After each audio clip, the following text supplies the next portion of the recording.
Alors mes chers amis, shalom à tous. Aujourd'hui, on va parler d'un sujet dont on n'a pas encore parlé. Quand est-ce qu'on doit annuler et comment on va se débarrasser du Hametz? Parce que là, on est Shabbat, veille de Pessah. Vous savez, Pessah tombe finalement samedi soir. Le cours est dédié pour un grand tzaddik.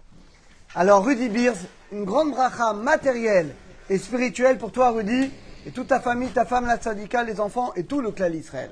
Alors d'abord, mes chers amis, on fait un petit rappel. Parce que le fait que Pessah tombe samedi soir pose beaucoup de problèmes. On a fait déjà plusieurs cours, mais là on va parler de certains points dont on n'a pas parlé. Alors d'abord je rappelle, c'est juste un rappel, cette année vous le savez, l'Abdika Hametz sera jeudi soir, vendredi matin, bien qu'on peut manger du Hametz tout le jour de vendredi matin on va aller brûler le Hametz comme d'habitude, pour pas qu'on s'embrouille les années d'après. Donc cette année, vendredi matin, on va prendre notre Hametz, on va aller le brûler comme chaque année. Et là, mes chers amis, va se poser le problème, quand est-ce qu'on va se débarrasser du Hametz? Comment? Et quand est-ce qu'on va faire le deuxième bitou? Vous savez, il y a deux bitous. Il y a le premier Kol Chamira. On annule, ça après l'Abdika, on annule le Hametz qu'on n'a pas vu, mais on garde encore du Hametz, on va le manger vendredi, et il y en a qui vont le manger encore jusqu'à Shabbat matin. Quand est-ce qu'on fait le deuxième bitou? C'est plus important. Le deuxième bitou, c'est qu'on dit Kol Chamira Beika Divershuti. Tout le Hametz qui est dans ma possession, des chazités, des lochazités, que j'ai vu ou que je n'ai pas vu. Je l'annule complètement comme la poussière de la terre. Alors mes chers amis, pour répondre à cette question, il faut bien comprendre les deux manières que vous avez cette année de vous comporter. On va parler des deux manières, et selon la manière que vous choisissez, c'est ça qui va déterminer quand est-ce que vous allez dire cette phrase. Première manière, on a déjà fait des cours dessus, c'est le conseil que ramène le Rav Yosef, et que moi je vous conseille aussi, qui évite beaucoup de problèmes, notamment ceux qui ont des petits-enfants. C'est que déjà le vendredi avant Shabbat, toute votre maison est cachée les Pessah, vous gardez rien, ni chalot, ni pitot, ni rien.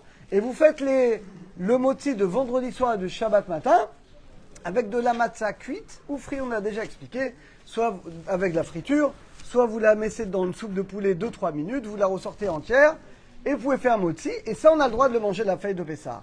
Alors si vous faites comme ça, moi par exemple, je vais faire comme ça. Alors moi par exemple, dès vendredi matin, quand avant 11h vendredi matin, je vais prendre mes pitotes, je vais aller les brûler. On va brûler le Hametz. Moi, par exemple, je vais plus remanger le Hametz après. Donc moi, comme les autres années, une fois que j'ai brûlé, je vais dire le deuxième bitoul. Moi, je vais annuler tout le Hametz que j'ai en ma possession, que j'ai vu ou que j'ai pas vu, parce que moi, à partir de vendredi matin, c'est terminé. Je ne mange plus de Hametz. Et donc, Shabbat, je n'ai absolument rien à dire. Néanmoins, si la plupart des gens, ils vont pas faire comme ça. La plupart des gens, comment ils vont faire? Ils vont manger des pitotes vendredi soir, samedi matin tôt, avant à peu près 10h. Alors là, attention. Si vous faites comme ça, donc il n'y a pas de problème, vous faites attention, prenez du Chad Pami, faites attention de ne pas garder de pitotes. Alors là, dans ce cas-là, Shabbat matin, quand vous avez mangé votre kazaïd, vous avez mangé vos pitotes. Alors d'abord, il faut vous débarrasser du Hametz. Comment on s'en débarrasse? De solutions. Si vous êtes en Israël, il y a le Hérouv, on peut porter. Donc le mieux, vous prenez le Hametz. S'il vous reste des morceaux entiers, vous le dénaturez, vous mettez un pchit de javel, ce que vous voulez dessus. Il ne faut pas jeter plus de kazaïd. Vous le mettez en petits morceaux. Sinon, vous le dénaturez. Vous le jetez dehors dans une poubelle publique, dans un sac en plastique. Et vous le jetez, de préférence, pas dans votre poubelle chez vous évidemment, dehors, dans la rue. Comme ça, vous faites la mitzvah de Biou Hametz. Vous débarrassez finalement du Hametz qui reste. Si vous êtes en France, ou si vous êtes au Canada, vous êtes dans des pays où il n'y a pas le Hérouv, alors là, vous n'avez pas le choix. Vous êtes obligé de jeter les miettes qui restent aux toilettes, parce que vous ne pouvez pas porter. Donc, comment vous faites? Vous, d'abord, il ne faut pas jeter du pain entier, donc vous le coupez.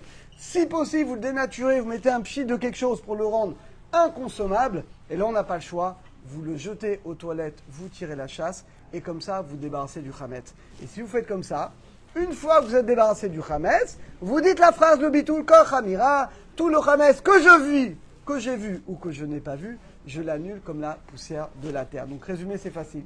Si vous mangez des pitotes, Shabbat matin, vous jetez le reste des pitotes, moins d'un kazaïd, vous le dénaturez, soit aux toilettes pour ceux qui sont en Khoussaret, soit dans des poubelles publiques pour ceux qui sont en Israël, et vous dites la phrase, vous annulez tout le Hametz. Et si vous prenez la matzah cuite ou frite, à partir du moment où vous arrêtez de manger du Hametz, en général vendredi matin déjà, on va arrêter de manger du Hametz.